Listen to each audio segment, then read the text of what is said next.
says there have been no new COVID-19 cases among personnel at its offshore platforms since April 15th. But exactly how many of its offshore personnel and primary contacts have tested positive for COVID? And how is the local energy sector dealing with the challenge of COVID on the offshore platforms operated by upstream companies like BP and Shell? Joel Brown examines the issue in tonight's Energy Matters. Energy Matters is brought to you by the National Gas Company of Trinidad and Tobago Limited. Energy Matters. In response to questions from TV6 News Energy Matters, BP Trinidad and Tobago, BPTT, said to date testing of offshore personnel and primary contacts has returned a total of 42 positive cases of COVID-19 at its offshore facilities. However, BPTT said on Monday that it confirmed that there have been no further COVID-19 positive cases among personnel at its offshore platforms since April 15th.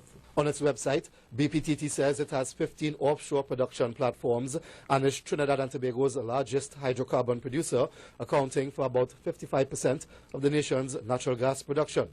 BPTT told Energy Matters that the company is frequently in communication with representatives from the Ministry of Health and is following guidelines as directed by their health officials.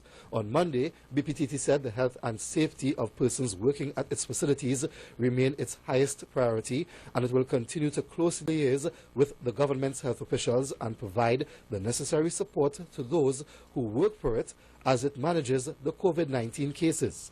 BPTT told Energy Matters it does not anticipate any material impacts to production as a result of these incidents. But BPTT is not the only company in the local energy sector to have confirmed the COVID-19 cases at its offshore facilities, which are used for the exploration of oil and natural gas. Shell Trinidad and Tobago told the Trinidad Express that 12 persons working on an offshore Shell-operated platform had tested positive for COVID-19. Late last week, the Energy Chamber of Trinidad and Tobago said that since the start of the pandemic, COVID-19 protocols have been in place for all crews before they take up duties, and all operators continue to adhere to health guidelines with respect to social distancing, wearing of masks and sanitation, in addition to other mitigation measures put in place on all facilities. The Energy Chamber said that the energy industry has worked in very close collaboration with the Ministry of Health to make sure that these barriers are in place and properly maintained. The Chamber also said the health status of all employees and contractor staff is regularly monitored both onshore and offshore to ensure safe and continued operations while maintaining the health of its workforce.